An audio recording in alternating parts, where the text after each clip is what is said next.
This is Optimal Startup Daily, Episode 84, Business Secrets from a Cambodian Tuk-Tuk by Chris Guillebeau of chrisguillebeau.com. And welcome to Optimal Startup Daily. I'm Dan. I'm your personal narrator here on this podcast where I read to you from some of the best blogs on entrepreneurship. And today's author is going to be a pretty rare one for this show. Chris Guillebeau is typically narrated on Optimal Living Daily. So if you listen to that show, you're probably familiar with him. You've heard a bunch of his posts, but he does write on a pretty wide range of topics, and this one happens to be a good fit here. So with that, let's get right to it as we optimize your life.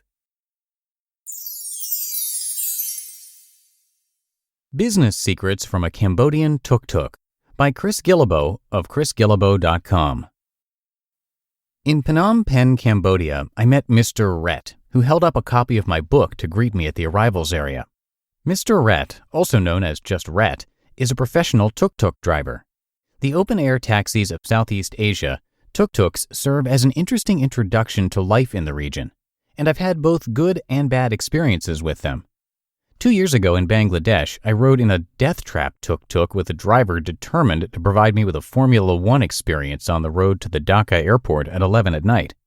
To no avail, I kept yelling, "Please slow down," every time we rounded a corner or ducked in front of a sea of motorcycles. Almost an hour later, I arrived at my destination covered in sweat and shaking with fear. I survived, but aged at least a year in that 50-minute ride.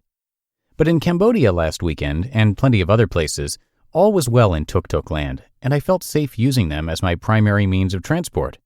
In fact, I enjoyed my time with Mr. Rhett so much that I decided to learn more about the whole tuk-tuk industry. Tuk-tuk cha-ching. Informal surveys of expats and other drivers confirmed that most tuk-tuk drivers earn around $2 to $5 a day, but Mr. Rhett earns up to $50 a day in Phnom Penh, a princely sum in the world of Cambodian transport. How is this possible? It helps that Rhett speaks some English, although he learned on the job and didn't have access to any formal training. To understand more, I talked with Rhett off and on for 3 days as he drove me around the city last weekend. These are the business secrets of maxing out your income as a Cambodian entrepreneur. 1. Work smarter and harder. According to Mr. Rhett, and much first-hand observation, the average tuk-tuk driver is lazy. He spends his days sleeping, drinking tea, and playing cards. While it's nice that the tuk-tuk lifestyle allows for so much leisure time, multiple naps throughout the day are not conducive to getting paid. Rhett works hard, always staying busy, as he explained. He gave me his number and told me to call any time. "I will come to you right away," he said. A good work ethic is critical, but Rhett also learned to focus on foreigners who live in Phnom Penh, not the backpackers and other short-term travelers who come and go. The difference is important since it allows him to get paid for more trips and also earn referrals to other expats as his client list grows. 2. Diversify your income. Mr. Rhett has a banner on the back of his tuk-tuk for a local coffee shop. He is paid $7 a month to display the banner and a small commission for bringing foreign customers to the shop. Interestingly, despite the commission, he never tried to bring me to the shop. I took this as another good sign since he wasn't trying to push me on something I wasn't interested in. At the request of other clients, Rhett also arranges trustworthy taxi drivers to ferry passengers on longer distances, for which he also earns commissions. 3. Provide reassurance. No matter your business, you should think about the reasons why people will not hire you or buy what you sell. Then be sure to preemptively respond to those concerns. The concerns about riding in a tuk-tuk are A. Safety, and B. Trustworthiness. "I am a careful driver," Mr. Rhett told me when I first met him, and unlike my death wish driver in Dhaka, he really was. Furthermore, some tuk-tuk drivers are dishonest, cheating foreigners who don't know any better and lying about market rates. As you'd expect, Mr. Rhett isn't like that at all. He sometimes dropped me off without taking any payment at all, and other times told me to decide for myself what to pay. Being trustworthy and reliable goes a long way in Cambodia, just like everywhere else in the world. 4. Be reliable. If I had an appointment with Rhett, he would always be there. In fact, he was usually early. In almost every developing country in the world, people talk about Cambodian time, African time, or similar. But Rhett understood that Silk Air flights to Singapore and meetings in town operate on Western time, so I didn't feel the need to tell him to come any earlier than I really needed. If I told him to come at 4:30, I could walk outside at 4:25 and see him turning the tuk-tuk around the corner to park. 5. Get to know people and show initiative. Mr. Rhett was very friendly from the beginning. He asked when my return flight was and if he could take me back to the airport. I'm normally hesitant to answer questions like that, but I had a good feeling about Rhett, so I didn't mind telling him. This ensured he got paid twice for airport runs, a nice wage of $7 each time since the airport is a half hour out from the city. When we said goodbye, he asked me to tell anyone I knew about his service. I don't think he expected me to tell 50,000 people, but perhaps that's another lesson on where initiative can get you. Back to the airport. As we passed the King Pizza Burger Bubble Tea Restaurant and the Johnny Walker on the Rocks nightclub on the way back to the airport, I thought about the divide between people all over the world. Most people spend their time playing cards and drinking tea, while a smaller group of people like Rhett are hustling. Which group are you in?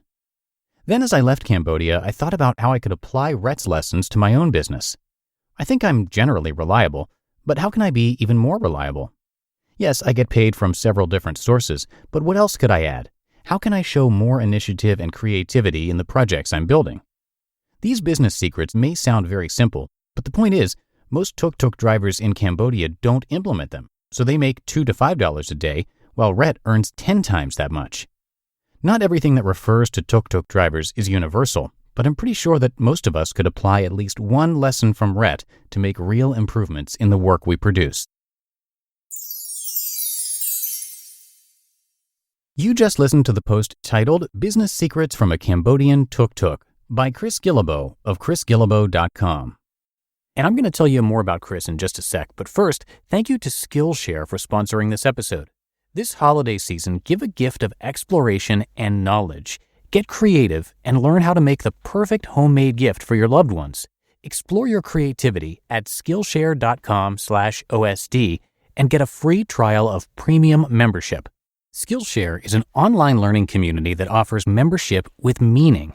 There are so many topics to explore, including music production, web development, creative writing, and more. And here's a fun fact about me, which I might have shared with you on Optimal Finance Daily a while back. I love collecting fountain pens, and I've always wondered how I can use them in other ways. And I stumbled upon this Skillshare class called A Comprehensive Guide to Hand Lettering, Creating Graphic and Script Styles. Hand lettering is a fascinating skill to learn, and it's especially great this time of year when adding a personal touch to your gifts during the holiday season. And I also can't believe how many resources I'm able to get access to with less than $10 a month with Skillshare's annual subscription. So give a gift that's one of a kind, completely personalized, or perfectly imperfect. Join me and explore your creativity at skillshare.com/OSD and get a free trial of premium membership. That's 2 weeks free at skillshare.com/OSD. And thank you to Chris. He is a New York Times bestselling author and modern-day explorer. During a lifetime of self-employment that included a 4-year commitment as a volunteer executive in West Africa, he visited every country in the world, 193 in total, before his 35th birthday, which is, of course, a huge feat.